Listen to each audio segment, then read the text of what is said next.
We need to completely transform our built environment, which today is fossil fueled. Tomorrow is going to be EV fueled, right? And so we need chargers at all gas stations. The Solar Podcast is brought to you by Continental Energy Solutions. I'm Tim Montague, your host. Today on the Solar Podcast, 5 clean tech trends to watch in 2021.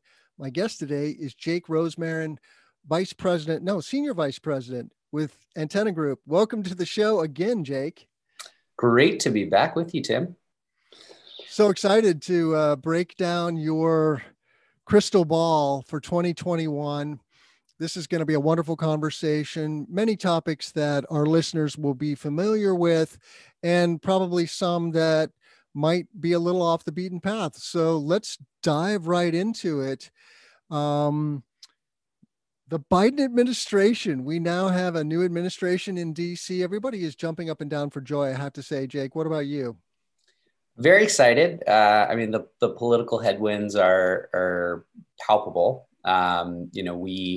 I've been in the space for 11 years and, I haven't really seen anything quite like this, just from, in terms of the level of excitement that we're seeing and just the deal flow, and everyone wants a piece of the action. Everyone's increasing their marketing spend right now to try to get a seat at the table. A lot of excitement, but I think that there's, of course, lots of reason for optimism, but I think we need to be, cautiously optimistic as well. And it's noteworthy that Congress gave us a Christmas present early before the Biden administration came into office. They extended the ITC on solar. I don't know if that applies to the PTC for wind as well, but we extended the ITC at 26% through 2023, which means effectively through 2025 because of safe harbor rules. So that's a huge one because that was going to step down to 22%. So that was nice. Yeah, that was nice. And I don't think people expected to have the blue wave across both houses of Congress and the White House.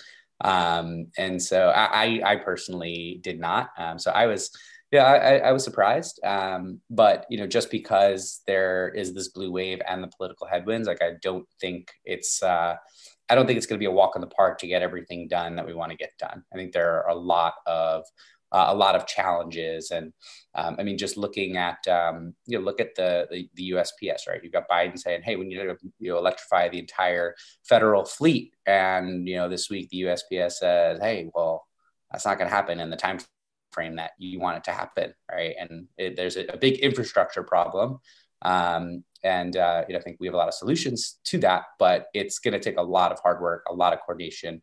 The biggest piece there is probably just a huge investment.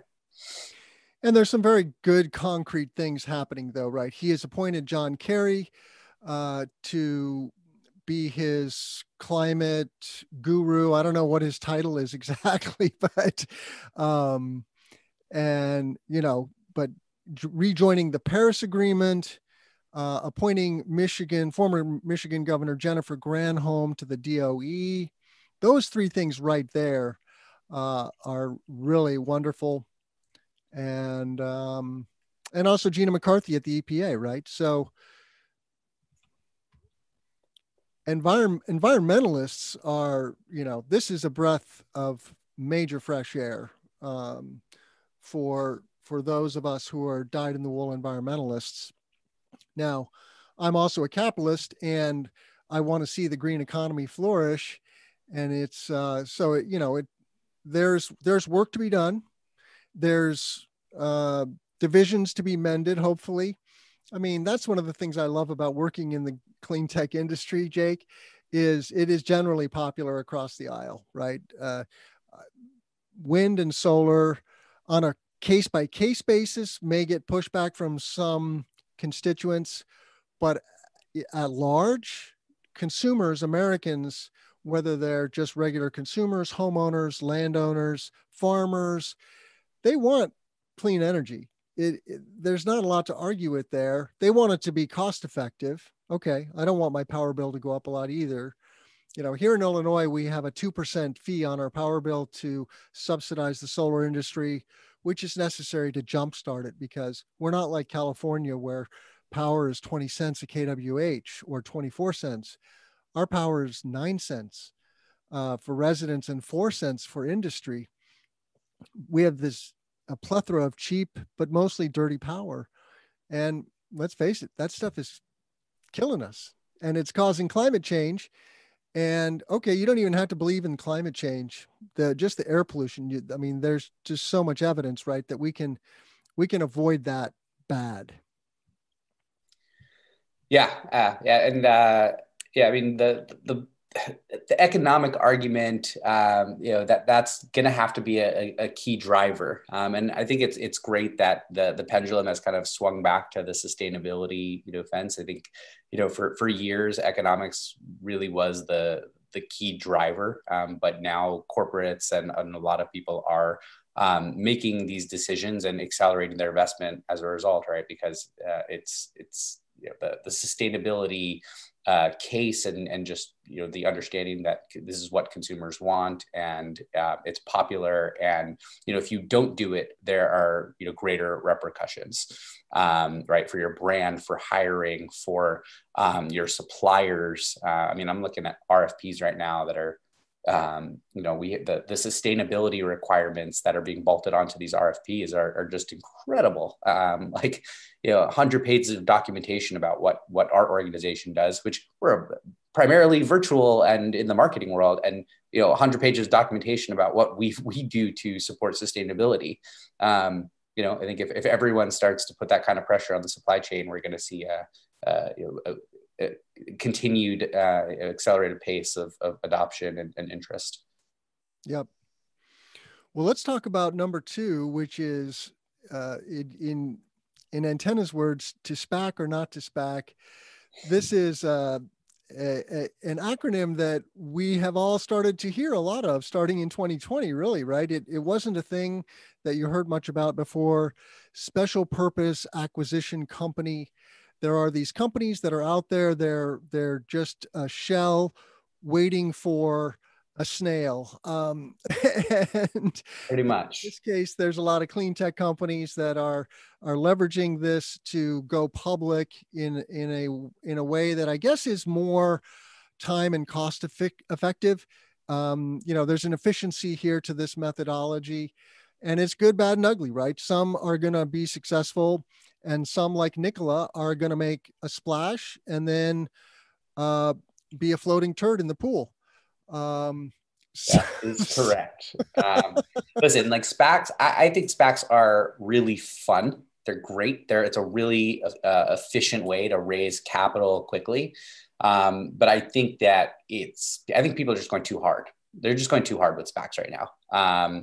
And it's probably not going to be it's not a super popular position to take, but I'm quite skeptical about a lot of the companies that are choosing to pursue this route.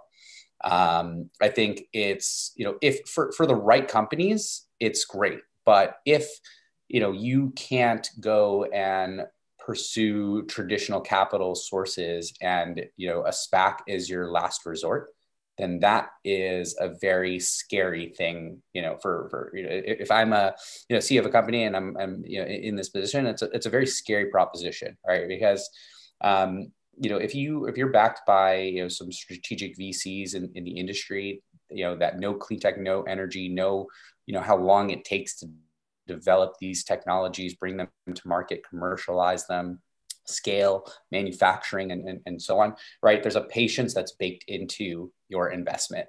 But, the SPAC craze is being driven by retail investors that are not going to be patient, that are not going to be, a strategic resource to a company. So, getting on the SPAC train sounds really fun. And it might be a good way to get liquidity for founders and for some early investors. But if a company is not at the right stage of commercialization, they don't have the, they're not, from an R&D perspective, they're not ready, from a, customer and pipeline perspective, they're not ready. I fear that these are decisions that are going to come back and bite these companies later on. And listen, I'm invested in a lot of Spax. And it's really exciting and it's really tempting. But I just think that I think that we've got a great ecosystem of VCs and supporting our industry that are, all stages, early stage, mid stage, late, growth capital, project finance, debt capital, corporate venture arms. There's so many capital sources right now that, choose the strategic money. Don't just take the easy route on the SPAC.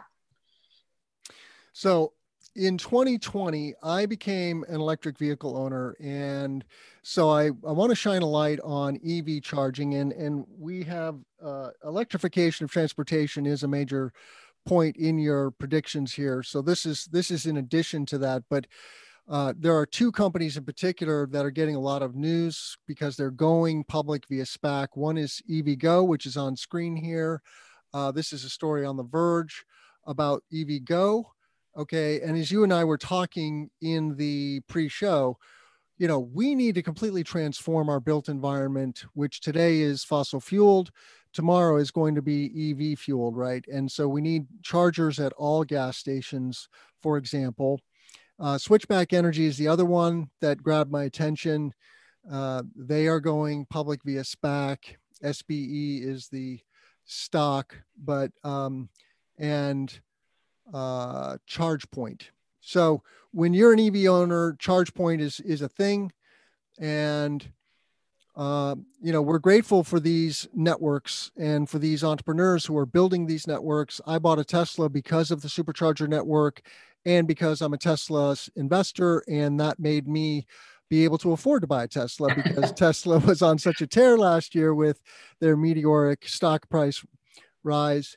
So it's a both but yeah, there is just going to be a huge amount of electrification infrastructure happening. And of course, the EV industry in and of itself is going to continue to explode. We saw the news yesterday or day before, right, about GM saying they're going to completely electrify their fleet by 2035. I think they're saying. Mm-hmm. Is that going to be soon enough for them to avoid going the way of the dinosaurs? That's TBD, right? Can these legacy automakers make the transition fast enough to stay on their feet? It's a question. Yeah, but I mean they're rolling out more and more models every year. There's so many EV models that are coming to market now. I think it's going to be more of an infrastructure challenge than a vehicle production challenge because you've got a whole range of startups. From obviously Tesla, but the Rivians of the world, the Zooxes of the world, the Lordstown. I mean, there's a ton of startups that are pushing really hard, and many of them well capitalized. And then you've got, and really across all market segments, companies like Aero focused on light and medium duty EVs, right? There's tons of companies popping up, but every legacy automaker is pushing really hard into the EV space. And increasing their commitments. And I mean, there's literally dozens of new EV models coming out this year with range, with functionality at different, all kinds of functionality, all kinds of models from the budget, economy models all the way up to super high-end luxury models. So I think the vehicles are going to be available. The batteries are going to keep getting better. Costs are going to keep coming down. But, it's that range anxiety piece. It's the, where am I going to charge? And, can we get enough charging infrastructure deployed?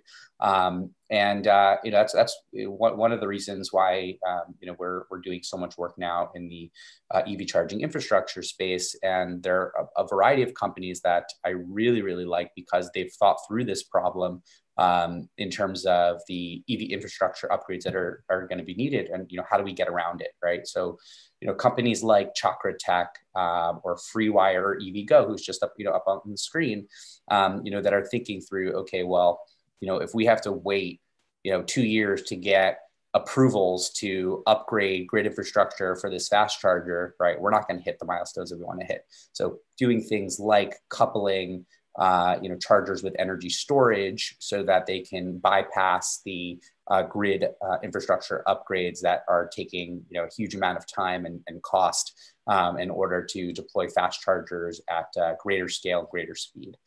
So a lot of action, very exciting. We truly need more fast chargers. The level 2 charger doesn't do much for me. I have one of those in my garage, and it gets you 20 miles per hour of charging, which is way better than 120 volts, right? This is a 50 amp charger, 240 volt charger. So that's critical for an EV owner.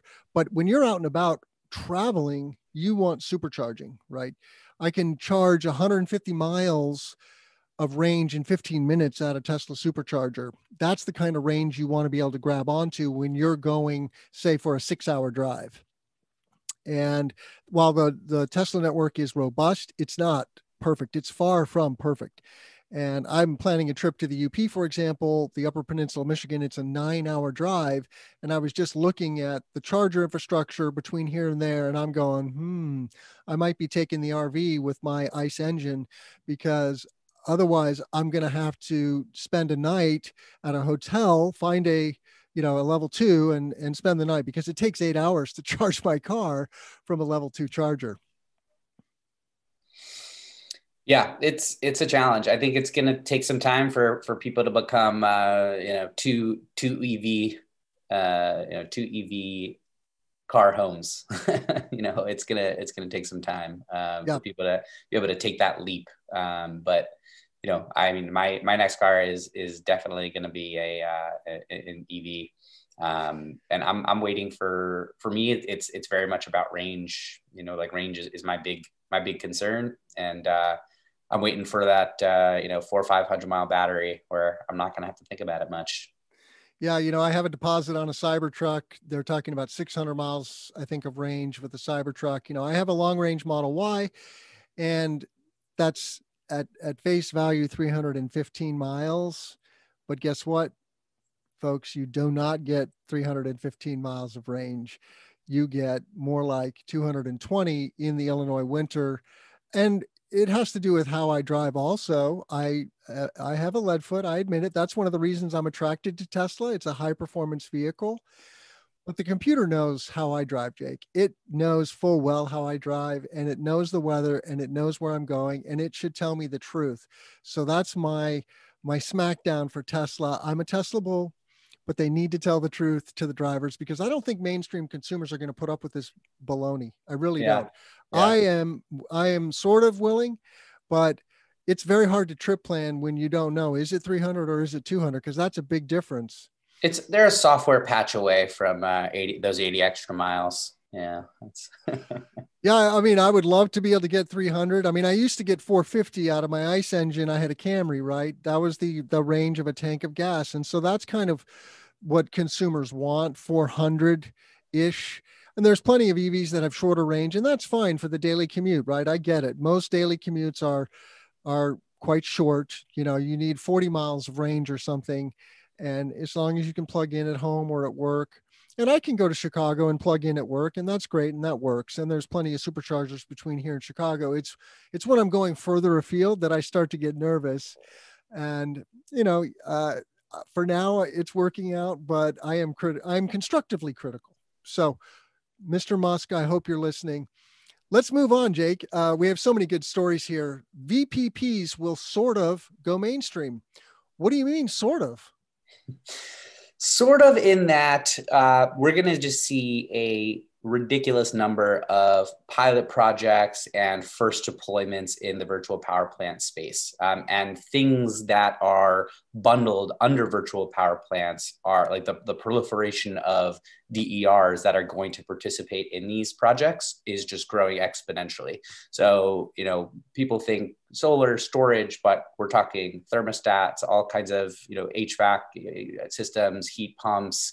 I'm waiting for the grid tied toaster to come out, right? Who's creating that? That's one of the listeners needs to phone in with their grid tied toaster concept.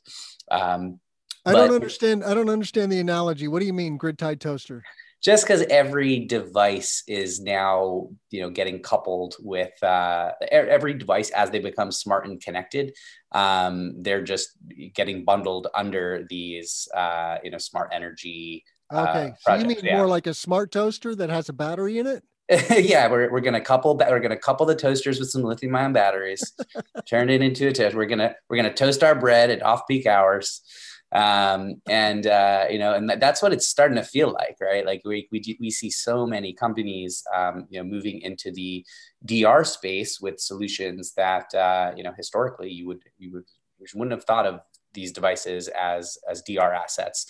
Seeing a lot of action, companies in the water heater space that are converting water heaters into distributed energy resources, and even turning water heaters into generation sources. Right. So it's just going to continue to grow, and companies that are able to finance these assets, seamlessly manage these assets and get them, connected and communicating with the grid, and creating, platforms to monetize these assets, I think are going to have huge amounts of success. And there are a lot of startups doing it, but we're seeing really big behemoths, right? Like Generac going and making a slew of acquisitions to position themselves, right? Generac has something like 75% market share in home natural gas generators, and now going really hard into batteries and clean energy in different ways, shapes, and forms, and made some very key acquisitions in the last year. And, Generac, we might look at Generac in a year or two from now and say, hey, wow, like they have the largest network of DERs, and they're the biggest VPP provider, right? Companies like Sunrun that, care as much about batteries now as they do about solar. So there's so many new players and incumbents that are pushing into the VPP space. And I guess I say, we use the term sort of there, because we're still a ways from the mass proliferation of VPPs where, everyone knowingly or unknowingly is participating in a VPP, right? I don't think that's happening in the next year, but I think it's just the volume of initial deployments that we're seeing that are going to ultimately scale in the coming years. It's tremendous. And we're seeing it in a ton of, dozens of states rolling it out, utilities all over the country rolling it out. It's a space that we're going to keep seeing momentum, but the original header for that section was VPPs will become boring, right? And boring just because there's so many different projects and so many different flavors. And but my team said we might have some pissed off clients if we use the term VPPs are becoming boring. So we shied away from that. Yeah. So just so everybody understands, virtual power plants means you install a bunch of distributed batteries like Powerwalls, like the Pika Energy system that is now owned by Generac. It's a battery that sits in your garage or outside your garage and stores energy during the day and then feeds it back to your home when power is more expensive. You can load it up with or charge it up with solar energy if you have solar, or just from the grid when energy is cheaper. I think we truly will see some just storage only networks happening. And it's noteworthy, that Sunrun, I couldn't find the graphic, but Sunrun has this great map of Los Angeles of all their solar and storage installations. And you can see the grid of the city from their installations. Like it's just thousands and thousands. And here in Illinois, I was looking at the wait list for Block 5. That's the upcoming incentive block for solar and solar and storage. And Sunrun just dominates the 10 kW space, the large residential space. Mm-hmm. Yeah, doing a lot in Illinois right now for sure. Yep.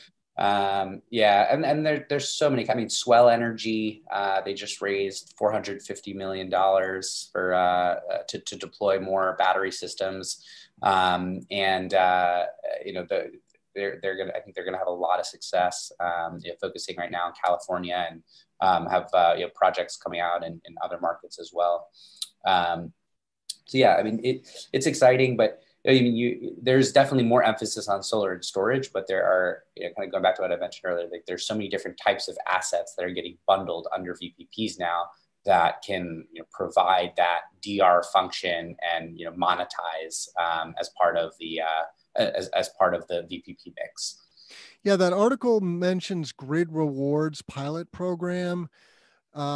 Turning the whole building into the virtual power plant. Is this like leveraging commercial hot water systems, or what is? Yeah, what it exactly certainly can matter. It could be, it could be commercial or residential hot water systems, HVAC systems, in addition to EV chargers, solar and storage units. When I think about this space, it's anything that generates, consumes, stores energy, uses energy, can technically participate in a VPP, right? People are going to be rewarded for just not using things, and that could be anything. And that's why my when I was joking earlier about like the grid tied toaster, because it seems like that's the direction that we're headed, where there's going to be incentives for helping to orchestrate the grid of the future, and that's a pretty cool idea that everyone can participate in, being conductors of the grid of the future. Cool. Yeah. Well, it'll be interesting to see how the VPP model expands beyond batteries. I would be happy if it just went mainstream for batteries, honestly, because if you could put a 10 kW battery in every home in a neighborhood, you really would have a lot of resiliency that we just don't have today. When the grid goes down, most customers completely lose power. And, if you don't have power for a few days, things get pretty dicey. And as we saw with Hurricane Maria in 2017 in Puerto Rico, that was a true massive natural disaster. So resiliency is a real thing. We need to upgrade our grid. I love the story that came out, I think in GTM yesterday or the day before, about kind of reimagining and reinventing the grid from the ground up. I think that should be a major initiative of the Biden administration, because that machine truly would be recognizable by Thomas Edison, the dude who invented the grid 100 plus years ago. Yeah. It hasn't changed that much. And yet we obviously have way, way better technology today to do things differently. Yeah. The current approach of bolt new technology onto ancient infrastructure, right, can only go on for so long. So we need to rebuild the grid from the ground up. And I used to always talk about this idea of ideal grid and grid reality, right? And it's like right now we're operating within grid reality, and there's this ideal grid that we all want in the future that's bidirectional and super flexible, and right, everyone's able to generate energy, sell energy, consume energy in different ways, very highly responsive. But we're not there yet. But it's going to take time. And part of that VPP world is going to be like P2P transactions. I know there's some pilot projects with that. So consumer to consumer or person to person. If I have a big battery and I don't have an outage, but my neighbor does, or, their blockchain would allow us to have a secure P2P transaction environment. I'd love to see that. I'd love to see us completely disrupt the grid. Jiggershaw does make that prediction that the grid as we know it and the grid operators as we know it are going to be disrupted by solar, renewables, and storage. It's just a question of when and how that unfolds. Who owns it, right? Who manages it? Right? Yeah, I think they have a key role to play. I don't see in our lifetimes not needing the utility. And I think that they have an important role to ensure that all of these assets are operating together and working together to deliver clean energy and in an efficient and reliable manner. So there's the whole idea of the utility death spiral doesn't really resonate with me so much, because I think we need them to be participants in the process. Yeah, I'm on the fence. they, a big pain point for solar installers, I work for a solar installer, is the fact that you have to get the grid operator's permission to attach your solar facility to the grid. And on one hand, I get it, but when they make it more expensive and more cumbersome a process than is necessary, and there have been many, many cases now where this has been proven out that the utilities are just digging in and sticking it to the industry unnecessarily. That causes me to think, okay, well, if you're not going to play ball, then we're going to disrupt you. So we will see. Only time will tell, Jake. Neither you nor I have a true crystal ball, so it's going to be interesting. Let's talk about number 4, electrification of everything that moves. Yeah, well, we talk a lot about EVs and they get a lot of the airtime, but what we're seeing right now is truly the electrification of everything that moves. There are dozens of companies out right now that are developing electric aircraft, and not small drones. We're talking about like actual planes that are going to be in the skies in the coming years, that are flying regional routes with 100 passengers, 120 passengers on board, that are fully electric. I mean, that is just wild thought, because I think even a few years ago people would have been like, well, that's never going to happen, so we will never be truly electric, right? So that's pretty cool that we're seeing it at that type of scale. We're seeing it in all kinds of marine transportation. Switch Maritime is a great example of that. They've got a zero emission ferry that they're going to be operating in the coming year.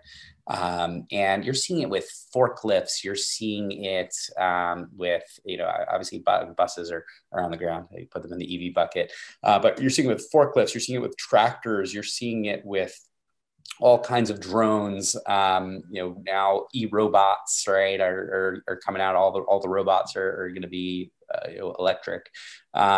It's really, really exciting, and it's creating a ton of opportunities for companies in the battery space, for companies that are developing innovations in electric motors and lightweight materials, and there's just a ton of applications that are opening up in the electrification space. It's very exciting. Yeah. And anybody who listens to this channel on a regular basis knows that I'm a huge fan of what goes on in Norway. My children are dual citizens of the US and Norway, and they both are now living in Norway.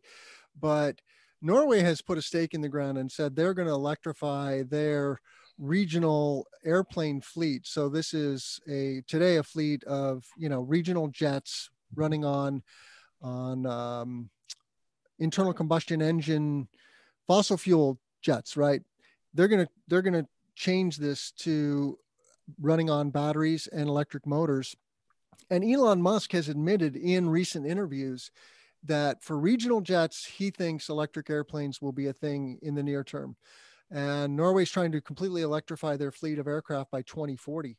So they're getting serious about it. The other thing to note is that in Norway, more than 50% of new car sales are pure EVs. Here in the US, we're still dabbling with 1%, but some countries are going all in after electrification of transportation. So the writing is on the wall, and the economics make sense. It's going to happen. Yeah, absolutely. Really, really exciting. I'm excited to take my first flight on a fully electric airplane. That sounds really cool. Yeah, it's gonna be super quiet, right? It's gonna be like all that white noise you hear in the background will be gone. It sounds interesting. Yeah, I'm looking forward to that too. I hadn't thought about that. So I mean, we have a regional airport here in Central Illinois where I live, Champaign-Urbana, and we just have 2 connections, Chicago and Dallas, and both of those could be completely electrified. So I say, bring it on. All right, so this is the big one, Jake. And this is my favorite of the list. Number 5, the green hydrogen economy will become real. Yes. So this is a space that's just been getting more. I mean, if you look at Europe and what's happening in Asia, the green hydrogen space is already it's a well underway, but it's happening fast in the U.S. and credit to some specific companies and organizations that have popped up to help advance this. I think we should be tipping our hats to Janice Lin, who started the Green Hydrogen Coalition in out of California, who's going to be leading all kinds of new policy initiatives to help advance the green hydrogen economy. But yeah, there are a lot of companies that are pushing into the space with different approaches, different going to be focused on different parts of the economy ultimately. And the big buzzword that you started to hear more of in the last year was industrial decarbonization. And when we talk about the clean tech revolution, green energy, whatever you want to call what has been happening in our industry, right? The emphasis has just always been on solar, wind, and then somewhat transportation, right? But that's half the battle, right? Like we need to decarbonize industry, mining, agriculture, right? We need serious, deep decarbonization of the entire economy if we're going to move the needle. And green hydrogen is so exciting because it gives us an opportunity to do that. When we have massive, energy requirements for producing heat for different industrial processes, and with green hydrogen we can do that in a carbon neutral manner. There are opportunities now within green hydrogen for creating drop-in replacement fuels that can decarbonize planes and ships and heavy duty trucks, right? Like when you look at if we're going to hit our decarbonization goals in the time frame that we've set, we're not going to be able to do it with EVs alone. We're going to need low carbon fuels that can leverage existing infrastructure that can be seamlessly integrated into the economy. And that's what the opportunity for green hydrogen is presenting right now. So it's super exciting time. Heliogen and Infinium are two companies that we're working with that we're really excited about, that are staking a claim in this market. We're rooting for them. We just worked on a big announcement this week with Infinium, where they're partnering with Amazon and Mitsubishi Heavy Industries to help advance their what they're calling electrofuels. So those are drop-in liquid fuel replacements that are made from a combination of CO2 that that is no longer being emitted and is used as a feedstock for their process, and then using renewables and ultimately creating liquid fuels out of that are net zero carbon. Yeah, it's so interesting how green hydrogen has seemingly just burst onto the scene. I know it's been building for years. And as you and I were talking in the pre-show, the Europeans are investing a huge percentage of their capital now into refurbishing their natural gas infrastructure, converting it to green hydrogen. I saw recently a statistic that 40% of their economic recovery bill is going to go to green hydrogen. Just this week, there was a story out about Nel, which is a Norwegian electrolyzer manufacturer. The headline is Nel to slash cost of electrolyzers by 75%. So they are scaling the manufacture of these electrolyzers. They're going to have a 2 gigawatt line. So think of a solar module factory, right? They are measured in gigawatts, and that's the same way with these electrolyzer factories, the machine that builds the machine. And so the Norwegians, that's going to be the largest electrolyzer factory, I think, in the world, if they achieve that 2 gigawatt scale. So that's exciting. And then I also want to point out that I have a podcast with a electrolyzer company that just dropped today, and that's with a company called Avium. I'm going to share that on the screen here. Joe Barfarouche and Mark Doherty are the CTO and CEO of this startup that is now in the SBIR program. So that's the Small Business Innovation Research Program funded by NSF. So they're in the proof of concept phase. They're going to market with a 10 kW electrolyzer.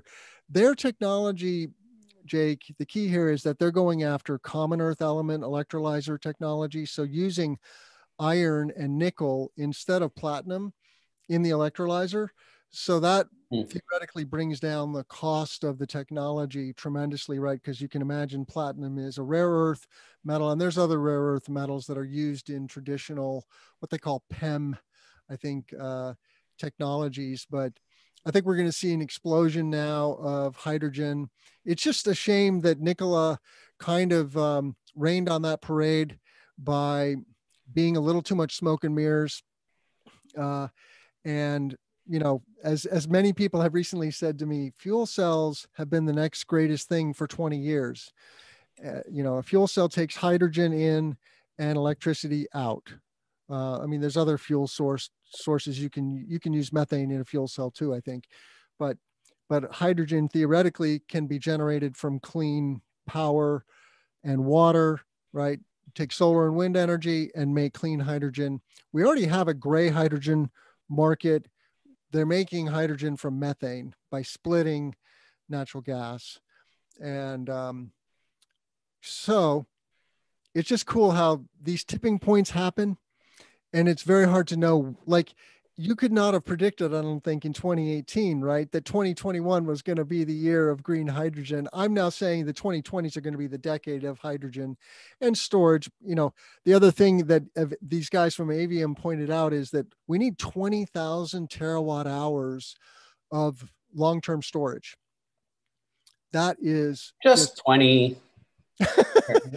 That's a lot of batteries and a lot of hydrogen. And it's going to be both and, right? We need a lot of lithium ion batteries. That's for hours of storage. And then the hydrogen gives you potentially months of storage. Our methane infrastructure is typically 3 months of storage in those tanks and pipelines. So it's very heady days. And then check it out, though. I would encourage our listeners to check out that interview, because we also touch on the gravity battery technologies that are coming on. You know, there are companies that are doing these gravity towers where you build. Energy Vault. That's another company we work with. That is they're such awesome. a cool system using construction cranes and AI, and you build a tower and then you deconstruct the tower to get the energy back. So I think we're going to see a lot of new technologies kind of coming into the mainstream in the next 5-10 years. Anything else you wanted to say about hydrogen? Yeah, I mean, I just really excited. Excited. I mean, it's like, you know, there's this old established hydrogen industry that's been around feels like forever, right? But it's just a fresh new wave. So I'm excited about all of the entrepreneurs that are diving into this. You know, there's going to be an event in May called Generation Hydrogen that Enactor is working on. And that's going to be a great place to scout out all the latest innovations taking place in the industry. And it's going to be a global event, virtual. So I encourage people to keep an eye out for that. It's going to start hitting the event calendars soon. But yeah, I mean, I maybe we should rephrase this post to the decade, to the decade trend, right? Because they can all really apply for. They're all going to be mega trends as we look at the next 10 years ahead. Yep, well said. And I have the Antenna Group story on screen, so check that out at antennagroup.com on their blog, the 5 clean tech trends to watch in 2021. Jake, how can our listeners reach you? Best way is probably LinkedIn or email, jake.rozmaryn@Antenna Group. Try to be a pretty accessible guy to reach. Yeah, look forward to connecting with you again soon and other listeners. Excellent. Well, I want to point out that You can reach me at cesnrg.com. I'm Tim Montague, the host of the Solar Podcast and the Clean Power Hour. You can find all of our content at cesnrg.com. Like I said, with the Avium, we're bringing you 2 or 3. This week, we brought you 3 interviews with thought leaders, with manufacturers like First Solar and their Plant Predict performance modeling tool, which is a wonderful software as a service for utility scale solar plant modeling and design. PJ Wilson, a well-known figure in the Midwest solar industry, who's now in Puerto Rico building a 100% RPS and with solar, wind, and storage, the Solar and Storage Association of Puerto Rico. So check that out. And then thought leaders like Jigar Shah and Tom Karras, honestly, with agrivoltaics at Minnesota Native Landscapes. That's been a very popular video. And I think the picture says it all. Running sheep and native plants on solar farms is a great thing.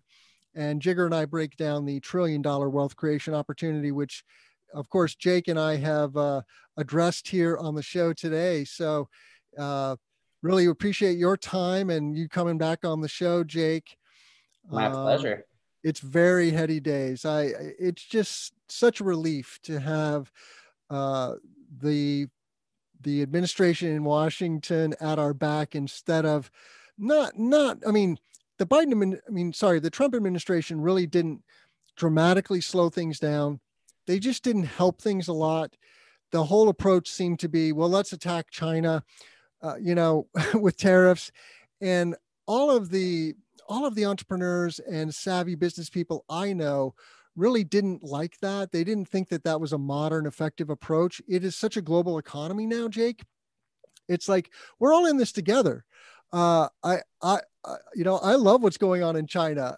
Politically, okay, there may be some issues, but economically, we are so connected at the hip internationally now. We need each other. We need to do this transition together and see the bigger picture of the future of humanity. So that's my words of sage advice for humanity for today. I want to thank all our listeners. Please give us a thumbs up, subscribe to the channel, share it with your friends, and please reach out to me. I love to hear from our listeners. If you have ideas for people to come on the show, I'm always looking for guests, and reach out to Jake about marketing communications and strategic marketing at the Antenna Group. We're grateful for all your work on the clean tech industry, Jake. Thank you. Thanks for all the support. Let's grow solar and storage. Have a great weekend, everybody. Let's do it.